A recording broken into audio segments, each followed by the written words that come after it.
నమస్కారం అండి. ఈనాటి కమ్మని కథ పేరు పనిలోనే ఆరోగ్యం. వినిపిస్తున్నది మీ విజయభాస్కర్.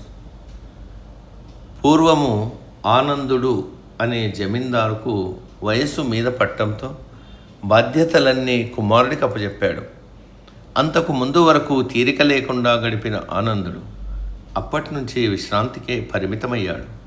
దీనితో చీటికి మాటికి జ్వరం రావడం చేకూరింది. చిట్కా వైద్యంతో ప్రయోజనం లేకపోవడంతో వైద్యుణ్ణి పిలిపించాడు. తన బాధలన్నీ ఏకరువు పెట్టాడు. అవన్నీ విన్న వైద్యుడు మందులేమీ ఇవ్వకుండానే వెళ్ళిపోయాడు. అయినా ఆనందుడికి ఎంతో ఉపశమనం అనిపించింది. కానీ కొన్ని రోజులకు మునుపట్లానే అనిపించింది. మరోసారి వైద్యుణ్ణి పిలిపించాడు. తన బాధలన్నీ చెబుతుంటే వైద్యుడు ఓపికగా విన్నాడు.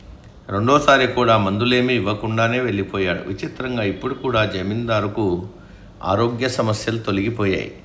మరికొన్ని రోజుల తర్వాత మళ్ళీ వైద్యుడికి కబురు పెట్టాడు జమీందారు. కానీ అతడు ఊళ్ళో లేడు. తిరిగి వచ్చేందుకు నెల రోజులపైనే పడుతుందని తెలిసింది. పొరుగురు నుంచి పిలిపించుకోవాలని ఆనందుడికి అనిపించలేదు. నెల తర్వాత వచ్చిన వైద్యుడు జమీందారుని కలిశాడు.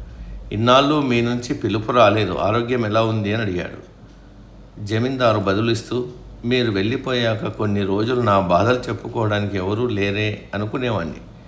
తర్వాత ఇంట్లో పొలంలో చిన్న చిన్న పనులు చూసుకోవాల్సి వచ్చింది.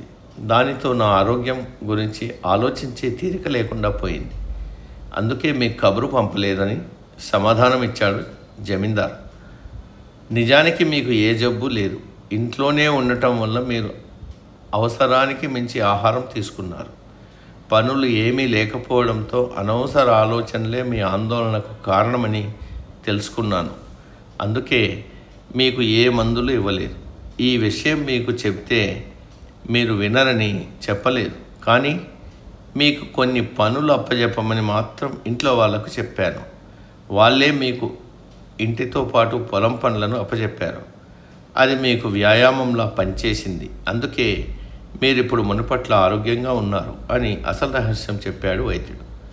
ఆ మాటలకు ఆశ్చర్యపోయిన జమీందారు వైద్యుడికి కృతజ్ఞతలు తెలిపాడు. అప్పటి నుంచి రోజు ఏదో ఒక వ్యాపకం పెట్టుకుని శారీరక శ్రమను చేయసాగాడు.